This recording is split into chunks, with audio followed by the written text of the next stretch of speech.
비즈니스 모멘트 기업 성장의 결정적 순간들. 이 책은 EBS 비즈니스 리뷰 EBR에서 제작한 책이다. 우리가 익히 들어본 기업들의 성장의 결정적인 순간에 대해 다룬 책이다. 총 3부로 구성된 책에서 삼성부터 이케아 등의 국제적인 기업들 25개의 성장 스토리를 볼 수 있다. 반도체 시장의 강자. 삼성은 반도체 시장에서도 세계적으로 중요한 기업 중 하나이다. 삼성은 언제부터 반도체 제조를 시작하였을까? 삼성이 반도체 사업에 본격적으로 발을 들여놓은 것은 1983년이었다. 아들 이건희가 주도한 반도체 사업이 지지부진하자 이병철 회장이 나섰다.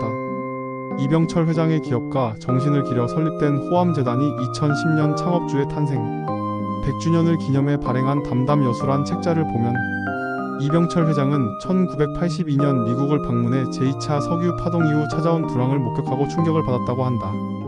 반도체를 비롯한 고부가가치 산업에서 미국이 일본에 밀리는 것을 보고 한국 역시 반도체 같은 부가가치가 높은 첨단 산업으로 전환해야 한다는 생각을 하게 되었다는 것이다. 이에 따라 1982년 10월 이병철 회장은 반도체 컴퓨터 사업팀을 꾸려 시장 조사와 사업 계획을 검토했고 이듬해 2월 최종 결단을 내렸다. 매년 일본에서 새해를 맞이하며 기업의 앞날을 모색해온 이 회장이 반도체 사업 진출 결단을 내렸는데 이 결심을 이른바 28 도쿄 구상이라고 한다. 그 후 1983년 3월 15일 삼성은 반도체 사업 진출을 공식적으로 발표했다. 한국 반도체 산업은 1986년 1MB D램, 1988년 4MB D램, 1989년 16MB D램 개발로 성장해갔다. 삼성은 세계 D램 시장 점유율에서 1987년 7위에 오른 뒤 1992년에는 1위를 차지했다. 삼성이 반도체 사업을 시작한 1983년의 순위는 42위였다. 삼성이 써내려온 기업의 역사에서 반도체 사업으로 성공을 거두고 지금의 위치에 오르게 된 데에는 이병철 선대 회장의 결단과 이건희 회장의 신속한 판단 등이 있었기 때문이라고 한다. 삼성의 결정적인 모멘트는 바로 1982년이라고 할 수 있다. 휴대가 가능한 음악 플레이어의 탄생. 우리가 지금처럼 아무 곳에서나 원하는 음악을 들을 수 있게 된 것은 언제부터일까? 1970년대 중반까지 음악 시장을 주도했던 LP 레코드는 크기가 워낙 커서 휴대용으로 만들 수가 없었다. 음악을 듣기 위해서는 공연장으로 직접 가거나 집에서 커다란 전축을 들어야 했다. 그러다 1979년 혜성처럼 등장한 것이 소니의 휴대용 음향 재생기 워크맨이다. 그 후 소니가 워크맨을 개발해 데이트를 치자 경쟁사인 산요, 아이와 파나소닉 등에서도 워크맨과 유사한 모델을 만들어 판매하기 시작했다. 그러나 사실 워크맨 개발 직전에 소니의 사정은 좋지 않았다.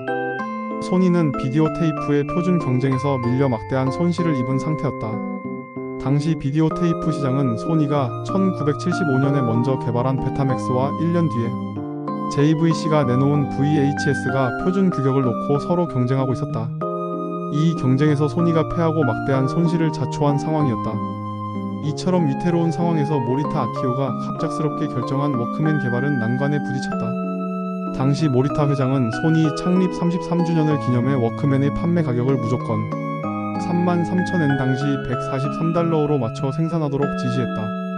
당시 물가를 감안하면 매우 비싼 가격이었는데 심지어 실제 제품 제작비는 예상을 훨씬 웃돌았다. 출시 직후 언론의 비판이 쏟아지자 소니 내부에서도 워크맨에 대한 회의적인 의견이 나오기 시작했다. 그러나 모리타 회장은 비난 여론과 주위의 만류에 조금도 흔들리지 않았다. 모리타 회장의 이 같은 이유 있는 고집이 없었다면 워크맨은 역사 속으로 조용히 사라졌을지도 모를 일이다. 1973년 출시 3개월 만에 일본 내에서 초기 물량 3만 대를 모두 팔아치울 정도로 무서운 기세로 인기를 모은 워크맨은 이듬해 미국 시장 진출을 준비했다. 1980년 드디어 미국 시장의 문이 열리면서 이때부터 소니의 전성기가 시작되었다. 이렇게 이 책에서는 삼성, 애플, 현대자동차, 보잉, 토요타 등의 유수한 기업들이 세계적으로 도약하게 된 사건과 제품 등을 재미있게 알려준다. 총 25개의 회사에 대한 이야기들이라 틈틈이 읽기에도 괜찮은 책이라고 생각한다. 다만 너무나 유명한 기업들의 이야기들이라 아는 이야기들이 많이 있을 수 있으니 경제 경영 서적을 많이 읽어보지 않은 분들께 추천한다.